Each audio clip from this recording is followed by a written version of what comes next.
Estoy en un peo atómico.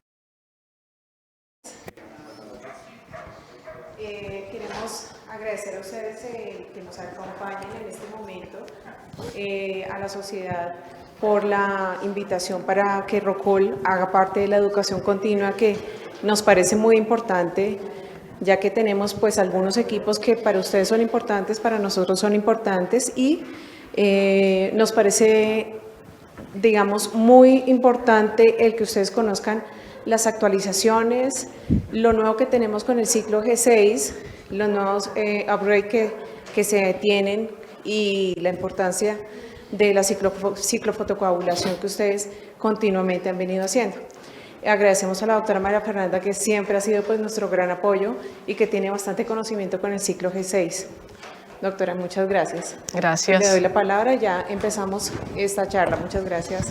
Bueno, no, muchas gracias. Para mí un placer estar acá con ustedes, con los expertos de glaucoma que seguramente ya conocen y quienes no, porque la verdad es que esa es la idea, que esta técnica puede eventualmente tener sin duda mucha utilidad en glaucoma, que es para lo que es, pero también en personas que pueden tener un buen cuidado de los pacientes sabiendo bien las indicaciones, y que esta técnica ha tenido como cambios, porque empezó de una forma y ha venido cambiando, y hemos cambiado nosotros mismos los parámetros muchas veces porque de pronto no nos daba los resultados que esperábamos o que queríamos. Y ninguna cirugía obviamente es para todo el mundo, ni siempre la cirugía va a ser igual de exitosa, pero es de esas cosas donde sí es muy dependiente de lo que hacemos el resultado, y no a todos los pacientes hacemos el tratamiento completamente igual. Entonces, para los que de pronto conocen seguramente de muchos años atrás, porque esto tiene muchos más de 30 años, esta es la consola que se usa o que se usaba porque era la antigua, también de la misma marca de Iridex, y digo Iridex no por marca, sino porque es lo que tenemos y lo que realmente fueron pioneros en el desarrollo de la ciclofotocoagulación en general. Esta era la consola antigua y era con la que hacíamos lo que reemplazó la ciclocrio en su momento, que era la ciclofotocoagulación transescleral, que la seguimos haciendo con este tipo de sonda que se llama la sonda G, pero que generalmente estas eran las indicaciones, eran ojos dolorosos, ojos con muy pobre potencial visual, con presiones altas, dolorosos, que ya era como el tratamiento terminal, digamos, de lo último que uno ofrecía para los pacientes, pero que sin duda reemplazaba de una manera muchísimo mejor lo que era la ciclocrio para ese tipo de pacientes. Entonces, basado en ese mismo tipo de tecnología, la misma casa con sus ingenieros desarrolla un mecanismo de acción muy distinto, pero con algo parecido, porque es la misma consola usando una sonda y haciendo un procedimiento de tipo transescleral no invasivo. Y desarrolla lo que se llamó en su momento el ciclo G6, pero realmente el término principal es que se llama terapia láser micropulso. Antes le llamábamos ciclofotocoagulación con micropulso, pero eso cambió completamente. Esto se debe llamar terapia láser micropulso, porque no estamos haciendo una ciclofotocoagulación y no es ciclodestructivo como si es la terapia con la sonda tradicional. Entonces, lo que se hace con esto es que mientras en la estructura normal del tratamiento del láser ciclodestructivo, lo que hay es una onda continua, o sea, yo le pongo un poder y le pongo un tiempo, y durante todo ese tiempo el láser está emitiendo un calor a un poder específico que está atacando el tejido. Aquí es como cortar esa onda grande, la vamos a fraccionar en ondas. Entonces hay momentos en que el láser está prendido y se emite el calor, y hay otros momentos en que entonces va a estar apagado y se enfría el tejido, y luego nuevamente vuelve a calentarse y vuelve a enfriarse. Entonces esa es más o menos, digamos, la forma en que están segmentadas esas ondas. Entonces, en vez de tener toda esta onda gigante, vamos a tener esto. Y esto que se llama el duty cycle traducido a lo que viene siendo el tiempo en el que el láser está on, o sea, el tiempo de calor. Eso quiere decir que es mucho menor el tiempo de ejercer el láser sobre el tejido que el tiempo del enfriamiento del tejido. Entonces, ¿eso qué genera? pues menos lesión. Además, cómo se pone y la sonda que se utiliza no va directo al cuerpo ciliar, sino que ya les voy a mostrar cuáles son los mecanismos de acción, que eso ha tenido también desarrollo, porque al principio había como varias hipótesis de cómo funcionaba y cuál era la razón de su función, pero finalmente lo que nos trae entonces son, como les digo, esos pulsos. De todas maneras, obviamente esto va a tener un tejido blanco al que vamos a ir y es todo lo que esté pigmentado. Por eso también hay que tener cuidado cuando tenemos, por ejemplo, hemorragias subconjuntivales o si tenemos pacientes muy pigmentados o a veces si hacemos marcas, ejemplo, si nos gusta marcar la zona 3 y la zona 9, que son zonas que normalmente evitamos en este tipo de procedimientos, nunca pasar por las áreas que están con pigmento porque el láser pues, va a tener una mayor captación y vamos a poder hacer una quemadura. Entonces, básicamente eso hace que tengamos, como les decía, entonces, ¿qué es? La consola nueva, ¿vieron la viejita? Entonces ahora es una cosita más moderna, tiene un aspecto bastante bonito, además porque todo hoy en día es estético, y tiene estas tres posibilidades de sondas. Entonces seguimos teniendo un láser que tiene las mismas características de poder de la tecnología pasada, que es un láser diodo de 810 nanómetros, ya dijimos que el tejido blanco es de todas maneras el tejido pigmentado. Para el modo de onda continua seguimos teniendo la típica sonda G, que es como se llama esta que tiene esta especie de pata que se adapta muy bien al ojo, pero uno no hace un barrido del tejido, sino que simplemente uno se parquea sobre el tejido durante unos segundos específicos con un poder específico y va moviéndola, mientras que en la otra, como ya lo vamos a ver, hacemos un desplazamiento sin levantar la mano sobre el tejido. De esa misma hay una sonda también que tiene iluminación para hacer retroiluminación, entonces en algunos ojos que tienen anatomías de pronto por miopías altas, glaucomas congénitos con buftalmus, cosas donde uno no sabe bien dónde está realmente el cuerpo ciliar, pues al tener la transiluminación ayuda muchísimo para la visualización y es otra manera. Y nuestro micropulso, que es del que voy a hablar principalmente, que tiene una sonda que se le llamaba la sonda MP3 en su momento, y hoy en día es la sonda P3 revisada porque tiene unas modificaciones. Entonces, dentro de lo que ha sido este cambio de paradigma del tratamiento de glaucoma, porque aquí sí sabemos dónde ha habido. En muchas cosas hay mucha evolución, pero aquí tenemos un boom de microcirugías, de procedimientos nuevos. Entonces, eso hace que vayan cambiando las cosas. Por ejemplo, los medicamentos que siempre serán y seguirán siendo muy importantes en todas las etapas del tratamiento de glaucoma. Cuando hablamos de terapias iniciales, hoy en día también tenemos la trabeculoplastia.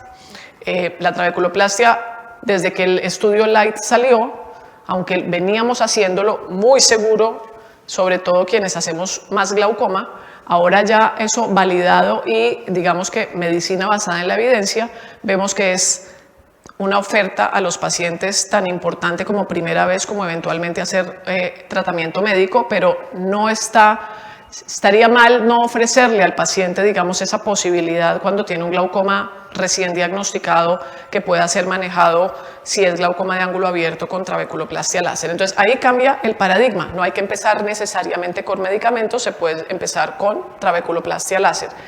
Y después vienen todos esto de los MIGS, nuestras cirugías tradicionales. Pero esta terapia de micropulso realmente no tiene como un escalonamiento específico dentro de eso. Es algo que veníamos, tal vez cuando empezamos, todos los que empezamos lo hacíamos más en glaucomas más complejos, pero resulta que ahí puede ser que más bien no nos funcione tan bien.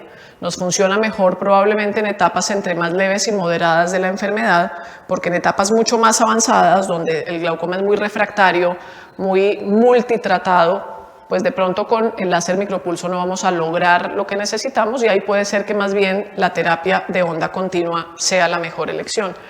Pero eso quiere decir que tenemos una posibilidad de uso del micropulso dependiendo del paciente, obviamente, y de su indicación. Desde glaucomas incluso se habla hoy en día de leves, entramos más bien mejor en los moderados y ahí de ahí en adelante en lo que viene. Entonces, la tecnología de una u otra tienen indicaciones diferentes. Uno no puede pensar que con una que son, digamos, indistintas. Entonces, el modo continuo sigue siendo la elección principalmente en glaucomas avanzados, como decíamos ahorita, enfermedades terminales y pobres potenciales. También puede ser pacientes que ya estén con máxima terapia médica, pero que a pesar de esa terapia médica la presión esté alta. Entonces, si la exigencia de reducción de la presión es muy notoria, pues es mejor una terapia continua que una terapia de micropulso. Por ejemplo, glaucomas secundarios que a veces son también muy refractarios, como puede ser un neovascular, difícilmente vamos a tener obviamente una efectividad con el micropulso. Pacientes que ya han tenido cirugías filtrantes tradicionales como trabeculectomías o válvulas o implantes de drenaje que no funcionan, pues es otra alternativa para ayudar, y sin duda los ojos dolorosos. Y en cambio acá, como ya les decía, pues nos vamos a enfermedades probablemente menos severas, incluso pacientes con buena agudeza visual, cosa que no hacíamos en la tecnología de onda continua, que estén con presiones no controladas. Muchos pacientes a veces que tienen una mala adherencia o una intolerancia importante a los medicamentos pueden ser candidatos. También puede hacerse antes o después de cualquier cirugía incisional que el paciente haya tenido, y cualquier paciente que obviamente, a pesar de que pueda tener indicado un procedimiento tradicional, de pronto por circunstancias de salud general o alguna cosa no pueda ser sometido a este tipo de procedimientos, pues le va a ir bien. En la Sociedad de Cirugía Ocular creo que fuimos los primeros en tener como la posibilidad de hacer tratamientos con esta tecnología. Desde el año final del año 2016 y el 17 fue que empezamos con esta tecnología en la sociedad, y si uno suma, pues ya son como 7 años de tener esa experiencia. Con la doctora Catrina y con la doctora Clemencia Vivero, en un momento dado unimos nuestros pacientes para revisar más o menos los resultados que veníamos teniendo, y como les dije antes, y yo creo que por aprendizaje, y está muy bien, los empezamos a usar fue en pacientes más complejos, más difíciles. No eran los glaucomas leves, como dije ahorita. Entonces eran poquitos pacientes, alcanzamos a reunir en ese momento, eran experiencias muy tempranas. Esto lo presentamos en el Congreso de la Sociedad Latinoamericana de Glaucoma en el 2018, y habíamos reunido un total de 26 pacientes, pero fíjense que la presión basal de esos pacientes era 30. O sea, claramente estamos ante glaucomas que no estaban controlados y muchos de esos multitratados. Pero realmente nos dimos cuenta, queríamos ver los que llevaran ojalá al menos un año de seguimiento en ese momento, y teníamos unas respuestas bastante buenas. No todos los pacientes eran iguales, pero estadísticamente hablando, lográbamos un porcentaje de reducción de presión incluso superior al 40%. Tengan en cuenta que esto no es para quitar gotas, son pacientes complejos. Entonces los pacientes, igual probablemente la gran mayoría de ellos seguían con su terapia médica, pero lográbamos una reducción importante. Y otra cosa que se lograba bastante positiva para los pacientes, sobre todo en su calidad de vida, era la reducción de la carga medicamentosa, que se reducía casi en un 30% al final en los 12 meses. Entonces seguían con terapia, pero bajaba la cantidad de necesidad de terapia en esos pacientes. Como voy a hacer la sonda anterior, ahora ya tenemos una sonda revisada. Ahí la sonda está on, por eso la ven con la luz prendida. Igual uno le podía modificar las intensidades. La idea era que se ponía la sonda y bien sea por hemisferio o por cuadrante, pues se iba obviamente movilizando, tratando de no levantar la mano, haciendo la presión apropiada, y de esa forma lograr entonces el tratamiento. En esa época no había, como ahora les voy a mostrar, digamos, no es que esto se pueda estandarizar para todo el mundo, pero no había mucha recomendación clara. Entonces uno hacía, ¿cuánto le hago? Tantos segundos. ¿Cuánto tiempo lo pongo? ¿Cuánto poder le pongo? Entonces se volvía un tema muy, un poco de ensayo y error, por decirlo de alguna forma, de manera que ahora que sí les voy a mostrar lo que se ha hablado en los últimos consensos, pues funciona bien.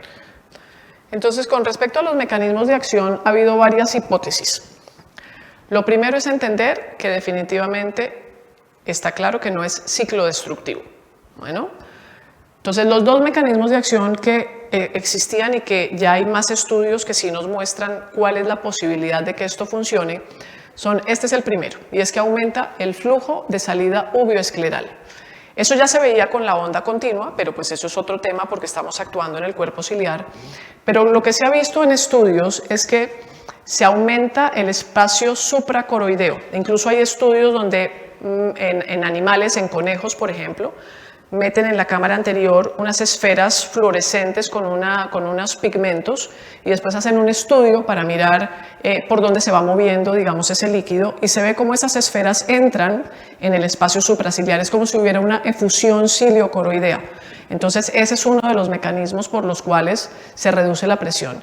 Y este, que es bien interesante, y es el que propuso el doctor Murray Johnston de la Universidad de Seattle, y lo que decía era que había como una tracción del tejido del músculo del cuerpo ciliar, como un efecto tipo pilocarpina que aumentaba los espacios. Entonces, no solamente había un aparente efecto supracoroideo, supraciliar, sino que había también un aumento a nivel de malla trabecular. Entonces, podía haber un estímulo en la salida del humor acuoso, del flujo de salida, asociado al aumento del flujo uveoescleral. Entonces, aquí lo que hacían era que ustedes ven acá la sonda, esos son ojos de primates, creo que no. O sea, lo que les voy a mostrar acá es que cuando la sonda ejerce el calor, lo que pasa en los haces musculares es que se contraen, se blanquean y se quedan contraídos y blanqueados. Eso es la ciclo, o sea, realmente es destructivo. El tejido pierde su elongación y su flexibilidad. Bueno, y en el otro, lo que sucede con el tejido, cuando sí se pone a un tiempo y a un poder que es similar al que usamos en el láser de micropulso, es que el tejido se contrae, pero la fibra se vuelve a elongar. O sea, la fibra no se queda contraída y no se queda, digamos, quemada, por decirlo de esa forma. Bueno, entonces, cuando hacemos la técnica y nos preocupamos por algo que es muy importante siempre, que es la seguridad del paciente, las complicaciones más frecuentes que vemos, y como todo en la vida hay complicaciones más frecuentes dentro de lo frecuente, hay complicaciones raras que no se presentan pero que son importantes, pero lo más frecuente que uno puede eventualmente ver son hemorragias subconjuntivales, a veces iritis leve, uno ve de pronto celulitas ahí en cámara anterior. La midriasis transitoria se ve sobre todo cuando nos hacemos muy cercano al limbo, y más que todo con la sonda anterior. Tal vez con la sonda nueva creo yo que hemos dejado de ver un poco esos fenómenos. Generalmente es transitoria. La inflamación, así como la iritis, pues generalmente es leve y limitada en el tiempo y se maneja médicamente casi siempre muy bien sin que haya molestias a largo plazo. Hipotonía, yo personalmente no he tenido ningún caso, y si la presión baja significativamente casi siempre vuelve y va retomando de todas maneras. Y normalmente los casos de hipotonía que se presentaron en algunos estudios fueron estudios que específicamente hizo incluso la doctora Marlene Moster, y que cuando se fue a revisar y uno lee el artículo usaban poderes muy altos y la técnica, pues digamos que no era la técnica de micropulso, y eso probablemente era lo que traía pues una posibilidad de tener ese tipo de evento. Los edemas maculares cistoides también se reportan, no son frecuentes, pero existe la posibilidad. Entonces, si uno tiene un OCT previo del paciente, sería mucho mejor para poder estar pendiente. Y pérdida de líneas de visión, como en cualquier procedimiento, generalmente aparece reportado, pero no es realmente algo que suceda con frecuencia. Entonces, uno habla de la técnica, que es buena, pero los parámetros, antes como decía, era muy difícil de saber qué hacer. Entonces, ¿cuáles son los parámetros? Hay unos que nosotros podemos modificar, como otros que no. El duty cycle, de cuánto está prendido el láser o no, eso no, es inmodificable. El porcentaje es 31.3 de estar prendido, pero el poder nosotros sí lo podemos ajustar. Casi siempre esta es como más o menos el estándar, entre 1.5 y 2.5 watts. La duración también ha sido variable, pero probablemente hoy nos movemos más o menos entre estos 100 segundos y 360 segundos. Y hay una cosa que hoy en día se mira mucho y que antes no le parábamos muchas bolas, y es qué tan rápido nos movemos sobre el tejido. Y se ha visto que esa es una de las claves del buen resultado del procedimiento. Toca moverse despacio. Uno empieza ya como a moverse rápido. Hoy en día uno dice tantos pases debe hacer dependiendo de la cantidad de segundos que haya elegido tratar. Entonces, movernos rápido, o sea, terminar no, eso no funciona. Y ya hay también unas indicaciones de cuántos segundos nos podemos demorar o nos debemos demorar. Entonces, esto salió también porque había unos estudios que se veían en la literatura que eran a baja energía. Entonces, entre más baja la energía, menos eficaz va a ser el procedimiento y probablemente más rápido va a fallar. Aunque la reducción de la presión podía ser no tan mala, el problema era que en el espacio de tiempo no funcionaba y los pacientes necesitaban retratamiento más rápido. Los estudios de energía intermedia son tal vez los que mejores opciones dan. Cuando se habla de energía es hacer una energía total de por lo menos entre 112 a 140 joules y podía reducir la presión no solo significativamente, sino por un espacio de tiempo promedio más largo. Y los estudios de alta energía, como lo acabo de decir, puede que redujeran la presión mucho más, pero también la tasa de complicación entonces se incrementaba. Entonces, basándonos en un equilibrio de las dos cosas, realmente lo ideal sería usar energías intermedias que tengan una moderada reducción dependiendo de lo que necesitemos para el paciente, pero evidentemente pues también brindando seguridad. Repetir el procedimiento no es un problema. Muchas veces no necesariamente es una falla. A veces hay pacientes, dependiendo de cómo están, que necesitan sesiones de tratamiento. Yo prefiero hacer una sesión controlada y segura y no hacer una sesión, digamos, más intensa y que de pronto tengamos complicaciones. Entonces, hablando de la velocidad, y ahora les muestro, como digo, otras cositas, lo que se pretende hacer es no demorarse más ni tampoco menos de 20 segundos si estamos tratando todo el hemisferio.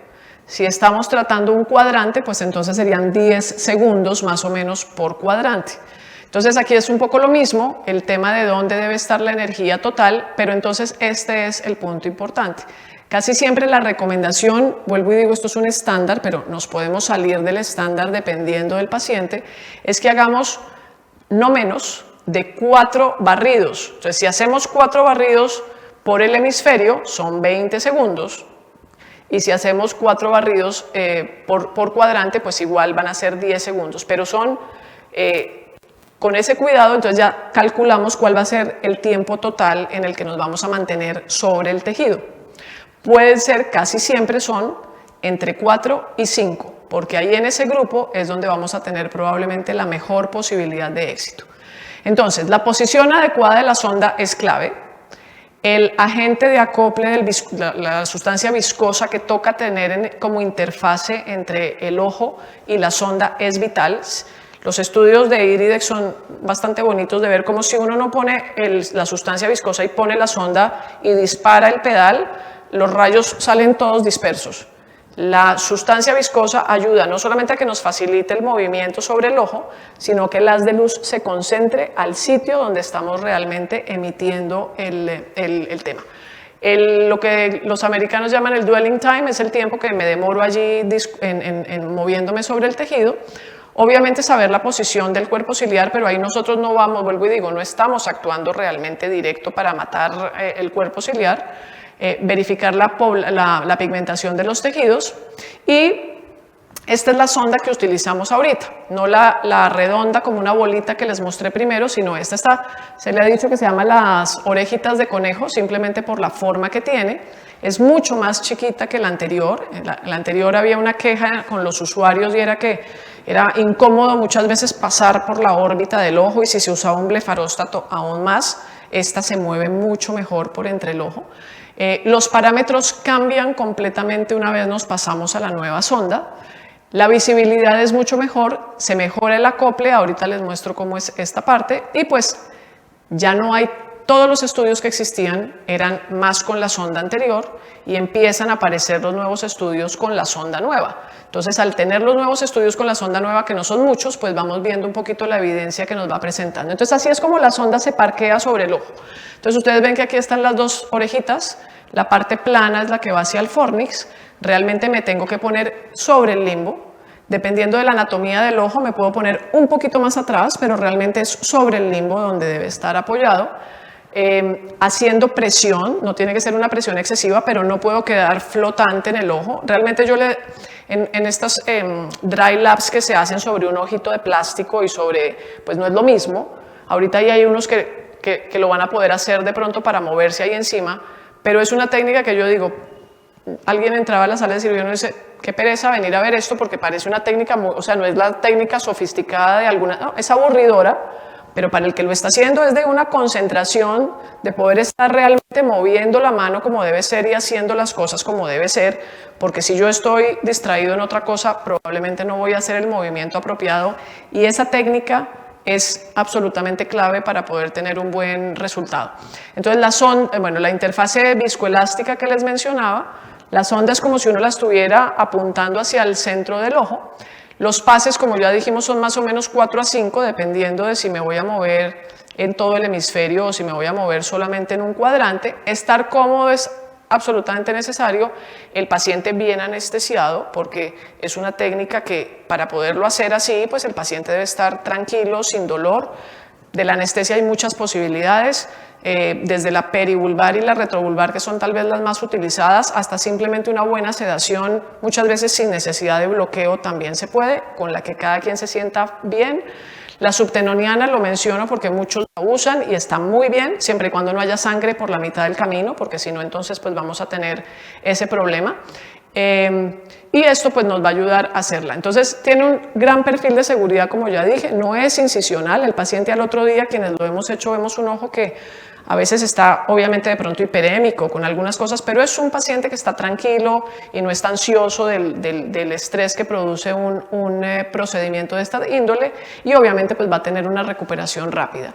Esas son otras fotos donde ven aquí la iluminación, cómo se pone en esta parte. Podemos usar o no blefaróstato, eso es a elección personal y dependiendo de la órbita del paciente, pero hay órbitas como estas donde si uno pone un blefaróstato me voy a estrellar con eso por todos lados y no voy a poder hacer el movimiento bien, entonces es mejor estar con el ojo simplemente libre.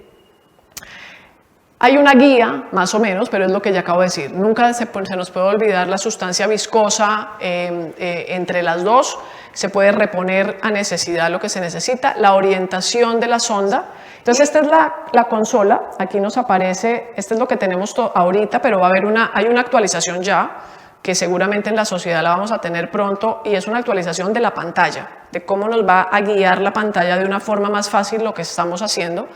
Y lo que se dice es, si tengo presiones por debajo de 30, que ya es una presión alta, lo sugerido es no demorarse menos de 80 segundos por hemisferio. Incluso a veces puede ser un poquito más dependiendo de nuestro paciente, porque ahí suma qué tipo de glaucoma tengo, cuántas medicaciones está usando el paciente, qué tan refractario es. La otra es si tengo presiones por encima, pues no me puedo demorar menos de 90 segundos, y lo mismo, probablemente me voy a tener que demorar mucho más para poder ser más eficiente. Bueno, miren, ese es el videíto como se debía ver, muy bonito. Entonces, miren, ahí, esto es lo que decíamos, aquí le va contando los 10 segundos, se está moviendo por cuadrante, y esa es la velocidad, bueno, ahí medida sobre el ojo esquemático de cómo nos movemos en el tejido. Entonces, la idea es no levantarlo, mantener la presión firme e irme, pues obviamente, esto es como clase de dibujo, de no se salga del margen. Entonces, moviéndose realmente ahí. Si en algún momento vuelvo y digo estamos incómodos, pues uno quita el pie del pedal y vuelve y se acomoda y vuelve y continúa.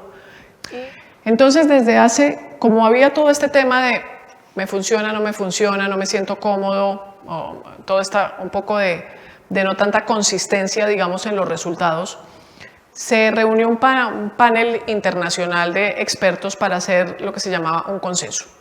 Entonces, lo que quería ese consenso era buscar dentro de los expertos algunas recomendaciones, como todo recomendaciones, para tratar de mirar tanto en la literatura como un poco en la experiencia personal cuáles eran las mejores maneras, seguramente dentro de la práctica y teniendo en cuenta la nueva sonda, para poder entre comillas, homogenizar un poquito el tratamiento.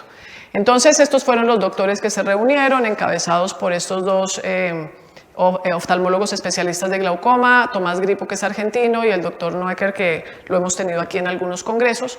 Y lo que hacían era el método Delphi, que es un método para poder, obviamente, tener este consenso de expertos donde se reunieron en varias oportunidades. Entonces, esto es muy largo, pero les voy a decir lo que yo creo que cambia para lo que vamos o lo que se propone hacer ahorita. Entonces, ¿dónde tenemos que tener precauciones? Eso es importante, esto no es para todo el mundo. Y hay pacientes como, por ejemplo, pacientes que tienen adelgazamientos esclerales o pacientes que tienen inflamaciones activas, donde realmente hay que tener una precaución muy grande. Los pacientes con adelgazamiento escleral, incluso había algunos de esos estudios que ellos revisaron, decían, con un uso horario que el paciente tenga de adelgazamiento escleral, no debería ser utilizada esta técnica. Lo que pasa es que entre por menos zonas que puedo pasar, pues el procedimiento va a ser también más ineficaz. Además de que si lo hago en las zonas de adelgazamiento, pues voy a tener una complicación. Entonces, lo que queremos es un procedimiento seguro y evitar eso. Importantísimo, por ejemplo, pacientes que tienen cirugías previas como una trabeculectomía con mitomicina, pues en esa área no puedo hacer el procedimiento y sobre todo si tenemos tejidos muy avasculares y muy delgados. Y si tenemos tubos por encima del tubo, pues tampoco voy a pasar por el riesgo de tener una lesión. Los casos de uveitis, si el paciente está inactivo, puede ser que lo pueda usar, pero tengo que tener la precaución de usar poderes menores y tiempos menores. Si la uveitis está activa, este no es el procedimiento para ese tipo de procedimiento. Entonces, las guías, lo que ellos dicen como las guías de dosificación. Entonces, como ya decíamos, poderes, antes usábamos o nos recomendaban menos, nos recomendaban desde 2000, nosotros mismos le fuimos subiendo el poder. Ahora la recomendación es partir desde 2500, no menos de 2500. Hacemos los 4 barridos de 20 segundos si nos movemos por el hemisferio o 4 barridos de 10 segundos si nos movemos por el cuadrante. Eso es a elección personal, no es que una sea mejor que la otra, depende como de lo que nos quede más cómodo. Si el paciente requiere retratamiento, que es una posibilidad que existe, entonces muchas veces lo que hacemos es subir la energía un 20 a un 25% de lo que hubiéramos usado en la anterior. También se puede mover, obviamente, el tiempo, pero generalmente lo que movemos más que el tiempo es el poder. Y la velocidad de movimiento, como ya les dije, y entonces aquí en la sociedad, ese era un ojito, y ahí está la sonda. Obviamente uno no es tan perfecto como el muñequito, ni más faltaba, pero bueno, la idea es irse moviendo despacio. Ahí ven cómo está la sustancia viscosa, porque incluso pasó por encima de la sondita. Algunas personas, yo no lo he hecho, pero no es mala idea, es marcar las 3 y las 9 si quieren con el paciente sentado, como marcamos algo si de pronto la anatomía no es tan buena, y así es como se mueve uno sobre el ojo los 10 segunditos. Y por eso, fíjense esas órbitas con un blefaróstato, cómo se mueve uno por ahí. No es mejor así, porque si no es muy difícil, es muy difícil. ¿Tú usualmente usas retrobufante? Otra de las recomendaciones, y esto también es importante y uno se lo pregunta mucho, ¿y qué le pongo después del tratamiento y cuánto tiempo le tengo que dejar medicación después del tratamiento? Entonces siempre tenemos que poner, o el ideal es poner el corticoide, que normalmente en la primera semana se usa 4 veces al día y la segunda semana se usa 2 veces al día y casi siempre con eso es suficiente, no es un tratamiento que tenga que ser más extenso. Algunas personas también reportan la posibilidad de poner de depósito, pero entonces ahí tiene que ser el equilibrio con las otras. Los AINES pueden usarse, la cicloplegia es muy opcional dependiendo del caso y casi siempre continuamos los hipotensores. El primer día, probablemente al otro día, seguramente le decimos no se ponga nada, pero la presión del otro día no sabemos si va a ser la presión real y hay que ir moderando los medicamentos hipotensores lentamente y se van removiendo o reduciendo dependiendo de lo que vamos viendo en los siguientes días. Entonces la recomendación es, como todo, casi siempre lo vemos al primer día, después a la primera semana y según como veamos eso y el riesgo del paciente, pues puede ser más o menos completando el primer mes del procedimiento. La duración del efecto. La mayoría de pacientes al año generalmente tienen un buen efecto, entre un 60 y un 85% de tasa de éxito al primer año. Pero claramente, como decíamos, pues dependerá. En ojos que estén con otras cosas más refractarias probablemente no, pero esto es incluso en pacientes con diagnóstico de glaucoma moderado o avanzado y con presiones basales de 20 a 30. Ya decíamos que el retratamiento es una buena posibilidad siempre y cuando el primero me haya funcionado. O que yo haya sido muy insuficiente en lo que hice en el primero y de pronto crea que era que necesitaba más, de pronto. Pero si un primer tratamiento bien hecho con los parámetros adecuados no funcionó, pues probablemente no es útil volverlo a hacer. Pero si sí funcionó y lo que hizo fue perder el efecto al cabo de un tiempo, vale la pena volverle a dar la opción porque generalmente modificando, como decíamos, los parámetros, pues puede funcionar poniéndole unos niveles de energía un poco más altos. Y ya les dije, siempre vigilar la velocidad. Esto no lo insisten demasiado y la verdad, yo personalmente creo que sí hace una diferencia impresionante cuando uno se mueve muy despacio sobre el tejido. Y las tasas de retratamiento pues son muy variables, eso es como decir pues muchos o pocos, porque va entre un 0,5% hasta un 46% dependiendo de los estudios que se miren. Cuando nos llegaron las sondas revisadas, miré más o menos los primeros 30 casos que había hecho y que al menos llevaran un año de seguimiento. Fíjense que seguimos con presiones que eran altas, o sea que estamos realmente frente a pacientes que no tienen un adecuado control, pero realmente la tasa de éxito se parecía mucho a la de muchos de esos artículos con realmente porcentajes bastante significativos. Ninguna presión por debajo de 8 por lo menos, sí retratamientos evidentemente, de esos 30 casos había 4 que estamos en un año de seguimiento, que habían necesitado retratamiento durante ese primer año de seguimiento. Y los eventos adversos, pues nada distinto a lo que ya les acabo de contar. Esto es para mostrarles otro nicho de pacientes importante donde creo que esta tecnología tiene muy buena posibilidad, y es pacientes con problemas de superficie ocular, sobre todo si son problemas severos como esto que es pemfigoides cicatricial.